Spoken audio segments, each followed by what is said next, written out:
بسم اللہ الرحمن الرحیم۔ السلام علیکم ورحمۃ اللہ۔ Field marshal army chief general Asim Munir اور محمد بن سلمان کے ساتھ انتہائی اہم ترین گفتگو کا ایک پورشن سامنے آیا، بہت اہم ترین۔ ایک تو آلریڈی ان کے درمیان ایک ڈیفنس ڈیل موجود ہے، ڈیفنس ایگریمنٹ موجود ہے پاکستان اور سعودی عرب کے درمیان، لیکن اب جو معاملہ سامنے آیا اس نے دونوں کے درمیان تعلقات اب ایک نئی ڈائریکشن میں جائیں گے، دونوں کے درمیان، پاکستان اور سعودی عرب کے درمیان، اور اس کا براہ راست تعلق پاکستان کی ریاست کے ساتھ ہے۔ بہت اہم ترین ڈیولپمنٹ ہوئی ہے۔ معاملہ یہ ہے کہ ایک طرف تو ایران اور امریکہ کی جنگ ہے جس میں عرب ممالک ظاہری بات ہے، اب سب کو پتہ ہے کہ بہت زیادہ افیکٹ ہوئے، ان کے اوپر امپیکٹ آیا، اور وہ جو امپیکٹ آیا اس کی وجہ سے انہوں نے دباؤ ڈونلڈ ٹرمپ کے اوپر ڈالا کہ آپ یہ جنگ بندی کریں، جنگ کو بند کریں، سیز فائر کریں۔ یہی وجہ ہے کہ اس 21 اپریل کو ختم ہونے والی ڈیڈ لائن ان کو ایکسٹینڈ کرنی پڑی۔ عرب ممالک کا دباؤ بہت زیادہ تھا۔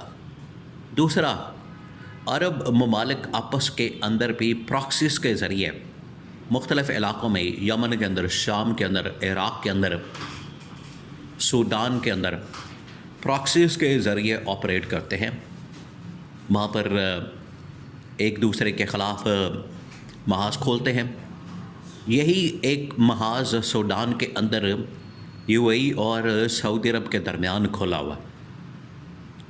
اب اس میں پاکستان کو گھسیٹنے کی بات کی جا رہی ہے ڈائریکٹ۔ آپ ذرا امیجن کریں کہ لڑائی کہاں چوتھے محلے ہو رہی ہے، جس کا پاکستان کے ساتھ دور دور تک کوئی تعلق واسطہ نہیں، لیکن موجودہ جو اس وقت گورنمنٹ ہے، یہ چاہتے ہوئے نہ چاہتے ہوئے، کیونکہ انہوں نے اصل میں جو 3 ارب ڈالرز لے لیے ہیں سعودی عرب سے، آپ نے پیسہ جو لے لیا، پیسہ لینے کے بعد پھر آپ کو ان کی شرطیں، آپ کو ان کی ڈیمانڈز، ان کی تمام جو معاملات ہیں ماننی پڑیں گی، ان کی باتیں ماننی پڑیں گی۔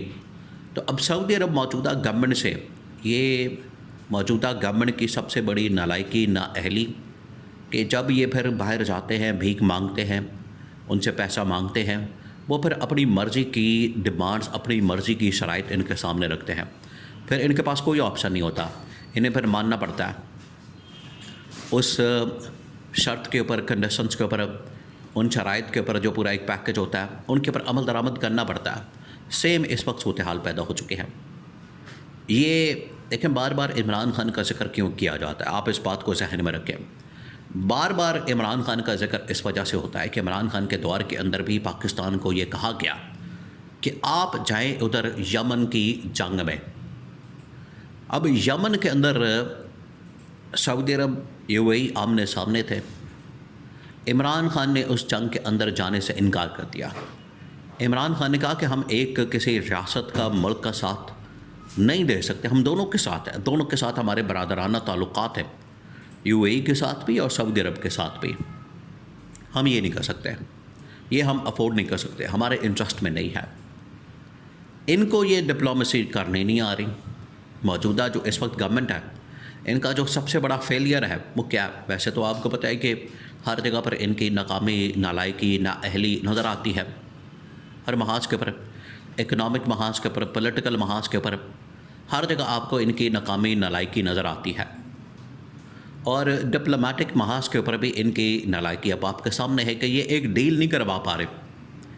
انہوں نے ہی چارج لیا، انہوں نے کہا کہ ہم ڈیل کرواتے ہیں، آپ اسلام آباد کے اندر آئیں، بیٹھے۔ انہوں نے کیونکہ جس بندے کے اوپر ٹرسٹ کیا ہے، یا جس بندے کے ساتھ یہ ڈیل کروانے جا رہے ہیں، وہ بہت بڑی فلم ہے، وہ ایک بہت بڑا مسئلہ ہے، وہ کوئی نہ کوئی پنگا کرتا ہے، کوئی نہ کوئی مسئلہ کرتا ہے، وہ قابل اعتماد آدمی نہیں ہے، آپ اس کے اوپر بھروسہ نہیں کر سکتے، کیونکہ ایک وقت میں ایک بات کرے گا، دوسرے وقت میں وہ دوسری بات کرے گا، آپ اس کے اوپر بھروسہ نہیں کر سکتے۔ انہوں نے ان کے سر پر ایران کے ساتھ مذاکرات کھول لیے۔ اب ایران ایک پوری سویلائزیشن، ایک پوری تہذیب اور ان کی پوری ایک ہسٹری، تاریخ. ایران اس طرح کے ٹرمپ جیسے غیر سنجیدہ لوگ نہیں ہیں، وہ سنجیدہ معاملات کو آگے بڑھانا چاہتے ہیں. تو یہ ڈپلومیٹک لیول کے اوپر جو ان کی ایک ناکامی، فیلئر. ادھر سوڈان کے اندر جو اس وقت سعودی عرب اور یو اے ای کے درمیان لڑائی ہے، اس میں پاکستان نے سوڈان کو تقریباً $1.5 ارب کے ہتھیار فراہم کرنے کی بات کی. سعودی عرب نے انکار کر دیا.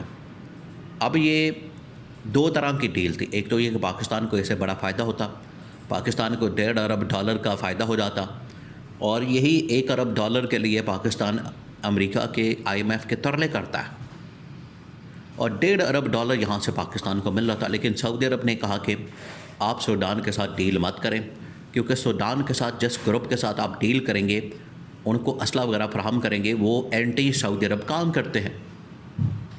یہاں پر سعودی عرب نے ان کو منع کر دیا. اور دوسرا، اگر اس کا ایک اور اینگل بات کی جائے تو اس میں پاکستان ڈائریکٹ یا انڈائریکٹ اس جنگ کے اندر جانے سے بچ گیا. عمران خان کی بھی یہ پالیسی تھی کہ آپ بلا وجہ، بغیر کسی وجہ کے کسی جنگ کے اندر مت جائیں. آپ کا کوئی لینا دینا نہیں، آپ کا کوئی تعلق واسطہ نہیں، آپ منہ اٹھا کے چلے جاتے ہیں، بعد میں آپ کے وہ گلے پڑ جاتی ہے. اور اس کے دو بڑی اگزامپل پاکستان کی تاریخ میں، اگر پاکستان کی 78-80 سال کی تاریخ دیکھی جائے، اس میں 30 سے 40 سال کی جو تاریخ وہ جنگ کی نظر ہو گئی. کون کون سی؟ ایک 80s کے زمانے میں، جو 80s 90s 20 سال پورے کھا گئی. روس کے خلاف امریکہ کے ساتھ مل کر ہم نے جنگ لڑی افغانستان میں. دوسری 2001 میں 9/11 کے بعد 2001 سے لے کر 2020-21 تک، یہ 20 سال کی جنگ. 20 سال وہ، 20 سال یہ، 40 سال پاکستان نے اس میں جھونک دیا. فائدہ کچھ نہیں ہوا، حاصل وصول کچھ نہیں ہوا. آپ کو اگر 5 ارب 10 ارب ڈالرز کا فائدہ ہوا، نقصان آپ کا 100 ارب ڈالرز کا ہو گیا. تو ریشو پروپورشن دیکھیں. تو اس وجہ سے محمد بن سلمان نے سوڈان کے اندر جانے سے پاکستان کو منع کر دیا کہ آپ وہاں پر ہتھیاروں کی، اسلحے کی ڈیل مت بھیجیں. اور ایک طرح سے اب ڈائریکٹ ڈکٹیٹ کر رہا ہے سعودی عرب پاکستان کو. تو یہ ایسا معاملہ سامنے آیا ہے کہ پاکستان اب اپنی انڈیپینڈنٹ فارن پالیسی نہیں بنا سکتا، کیونکہ فائنینشلی پاکستان اتنا بری طرح سے، ایک تو اکانومی تباہ و برباد کر دی اس گورنمنٹ نے، فائنینشلی اب ڈپینڈنٹ ہو چکا ہے باقی ممالک کے اوپر، جس کی وجہ سے جو ممالک وہ کہتے ہیں ان کی بات کو ماننا پڑتا ہے، سننا پڑتا ہے. اب اس بات کو مان لیا گیا، تسلیم کر لیا گیا، اس کو ایکسیپٹ کر لیا گیا، اور ساتھ ہی کنڈیشن رکھی گئی ہے کہ پاکستان کے حالات ٹھیک کرے. سعودی کراؤن پرنس محمد بن سلمان کی جانب سے شرط رکھی گئی ہے عمران خان کی رہائی، جو سب سے بڑی شرط ہے. جو ایگریمنٹ ہوا ہے ڈیفنس ڈیل، اس کے اندر یہ شامل ہے. اس کے اوپر عمل درآمد کے لیے بات چیت شروع ہو چکی ہے.